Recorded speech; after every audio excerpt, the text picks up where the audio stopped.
भारतीय कांग्रेस कमेटी के सदस्य एवं हिमाचल प्रदेश कांग्रेस महासचिव सुनील शर्मा बिट्टू ने चिंता जताई कि केंद्र व प्रदेश सरकार केवल बातें करके ही इस महामारी को भगाने की तैयारी कर रही है, जबकि धरातल पर सरकार बैकफुट पर खड़ी है। आपदा व महामारी की इस घड़ी में अखिल भारतीय कांग्रेस कमेटी के सदस्य एवं हिमाचल प्रदेश कांग्रेस महासचिव सुनील शर्मा बिट्टू ने चिंता जताई कि केंद्र व प्रदेश सरकार केवल बातें करके ही इस महामारी को भगाने की तैयारी कर रही है, जबकि धरातल पर सरकार बैकफुट पर खड़ी है।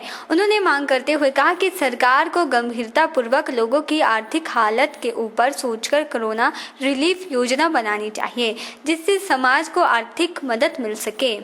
साथ ही योजना के तहत 1 साल के लिए बैंक लोन, बिजली बिल, प्राइवेट ट्रांसपोर्ट, पैसेंजर एवं रोड टैक्स एवं व्यापार टैक्स की दर कम कर देनी चाहिए। हमीरपुर में प्रदेश कांग्रेस महासचिव सुनील शर्मा बिट्टू ने कहा कि सरकार भ्रम की स्थिति पैदा कर रही है। कोरोना की दूसरी लहर चरम सीमा पर है, लेकिन इससे निपटने के लिए सरकार की तैयारियां नाकाफी सिद्ध हुई है।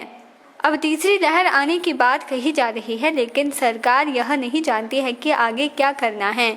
उन्होंने चिंता व्यक्त करते हुए कहा कि वर्तमान में हर वर्ग की हालत बदतर हो चुकी है, लेकिन सरकार इनके लिए किसी भी तरह के आर्थिक मदद पैकेज के प्रति गंभीर नहीं है। प्राकृतिक आपदा हो या महामारी हो, ऐसे समय में सरकार की जिम्मेवारी बनती है कि वो परिस्थितियों के आधार के ऊपर ऐसी योजनाएं बनाएं जिससे कि जनता की जान की सुरक्षा हो, उनके माल की सुरक्षा हो और उनकी आर्थिक परिस्थितियां सही सलामत रहें।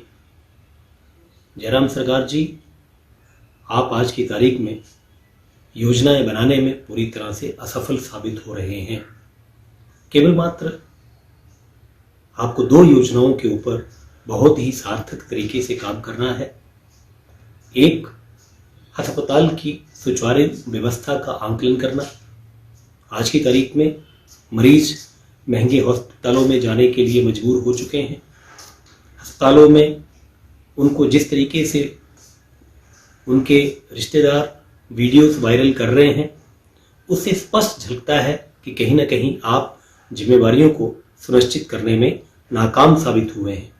जितने भी प्राइवेट उपभोक्ता हैं, उनके बैंक के लोन, बिजली का बिल, आपको इस तरीके से उनकी दरों को कम करना है ताकि उनकी जेब का पैसा उनके पास ही रहे। जितने भी छोटे दुकानदार हैं, किसी ने कोई बैंक का लोन लिया हुआ है, कोई बड़े दुकानदार हैं उन्होंने बैंक का लोन लिया है, उस लोन की दर को आपको कम करना होगा। व्यापार चौपट हो चुका है।